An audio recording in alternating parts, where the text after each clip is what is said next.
Prva stvar, poglejte, povsod v svetu je ista logika. Ne glede na kakšen ekonomski sistem je, povsod je logika, da je interes, da prije do gospodarske rasti. Kaj je gospodarska rast? Gospodarska rast dejansko omogoča nova delovna mesta, višji standard in tako naprej. Kako se pride do te gospodarske rasti? Generator gospodarske rasti so investicije. Kako se pride do investicij? Do investicij se običajno pride kombinirano s kreditom in z lastnim denarjem.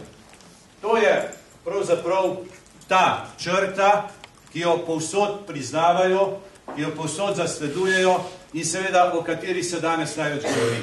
V lanskem letu je bila v Sloveniji problem številka 1 inflacija in zdaj smo ploščo obrnili, inflacija ni več problem, ker se vrti okrog nula in je problem gospodarska rast.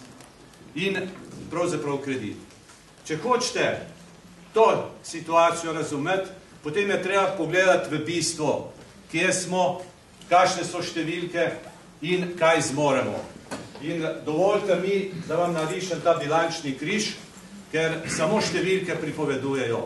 In vsak od vas, ki je podjetnik, točno ve, pozna svojo bilanco, ali je individuum, ali je podjetnik, ali pa na koncu, če hočete, država. Ti trije subjekti povsod nastopajo na tak ali pa drugačen sistem. Prva stvar, ki je v finančnem posredništvu, številka 1 in vprašanje, kdo mi zaupa, od kje bom dobil vire, kolikšni so ti viri, kdo mi zaupa, je odgovor prebivalstvo, podjetja. Pri njih iščem te vere. In ti veri so tako imenovani primarni veri. In to prebivalstvo in podjetja tvorijo tako imenovani nebančni sektor. Če mi pogledamo, kakšno situacijo imamo trenutno v Sloveniji, lahko ugotovimo, da je teh verov v Sloveniji 23 milijard evrov. 23 milijard evrov je skupnih verov podjetij in prebivalstva. Tukaj prednjači prebivalstvo, kajti prebivalstvo ima v bankah 13,6 milijarde in razlika približno 9 milijard je od podjetij. Prva značilnost teh verov v Sloveniji na kratek rok. Vi sami veste, če varčujete, koliko vas je, ki varčujete se z depoziti preko enega leta. Morda za stanovanje, po stanovanjski schemi. Vse ostalo, poglejte, 86% tega denarja je kratkoročnega. Je do enega leta. Tukaj je prvi problem, dame in gospodje. Sprašujem vas, kdo je tisti bankir, ki se upa dati na kratkih verih investicijski kredit ali pa kredit, hipotekarni kredit na 30 let ali investicijski kredit na 10 let in tako naprej. Malo je takih, kajti tak bankir je hazarder. To pomeni prvi razlog, zakaj se potrebujejo tuji viri, je v ročnosti verov, ker so domači viri preveč kratki. Drugi razlog je pomanjkanje verov. Kajti poglejte, 2007 so bile investicije v Sloveniji 30% družbenega bruto produkta. 30%. In stopnja varčevanja je bila okrog 23% družbenega bruto produkta. To pomeni 7% točk. 7% točk nam manjka glede na lastne vere in jih je treba nekje najti. Zdaj pa v dveh oblikah. Ena oblika kredit, druga oblika je lastniški kapital, equity. In to se je zgodilo v Sloveniji v zadnjih letih. Imeli smo visoko gospodarsko rast, vendar to visoko gospodarsko rast nismo mogli sfinancirati z lastnimi viri. Danes je to problem številka 1 v vsej vzhodni ekonomiji, v vseh državah.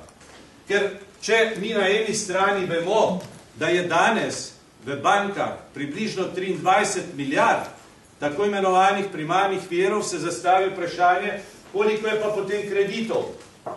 Koliko je kreditov iz teh virov. temu istemu nebančnemu sektorju, ker to se imenuje nebančni sektor.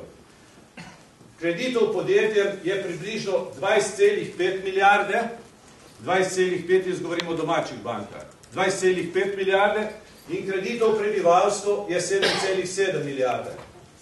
Kaj lahko tukaj iz te primerjave ugotoviš? Prvič, kar je logično, podjetja so dejansko kreditojemalci, najemajo več kreditov. Ta trenutek slovensko prebivalstvo kreditira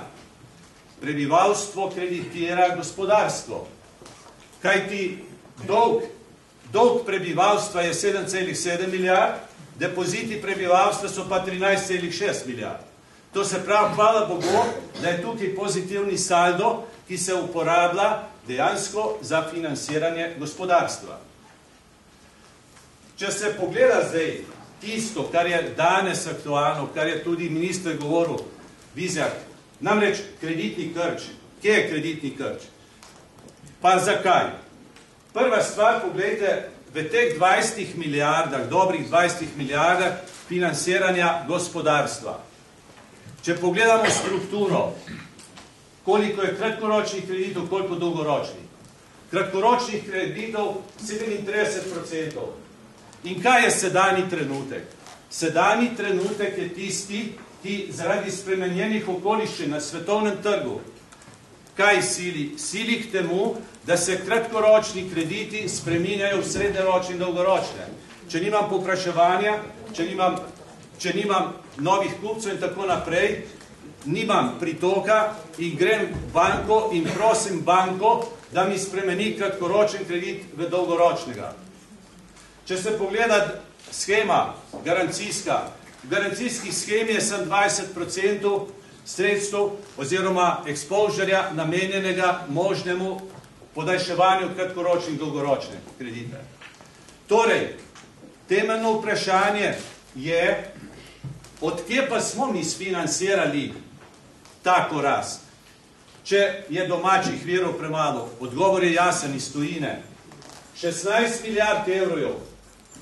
V letošnjem letu se je ta znesek znižal za 2,5 milijarde, 16 milijard evrov so najele domače banke v tujini. Da so lahko prvič izboljšale časovno strukturo virov, ki je kratka, da se je lahko doma začelo dajati kredite na hipotekarne kredite na 20, na 30 let in investicijske kredite na 10 let. To se pravi, in drugič, ker so bile investicije tako visoke, ta manko se je zapolnil iz virov iz mednarodnega bančnega trga.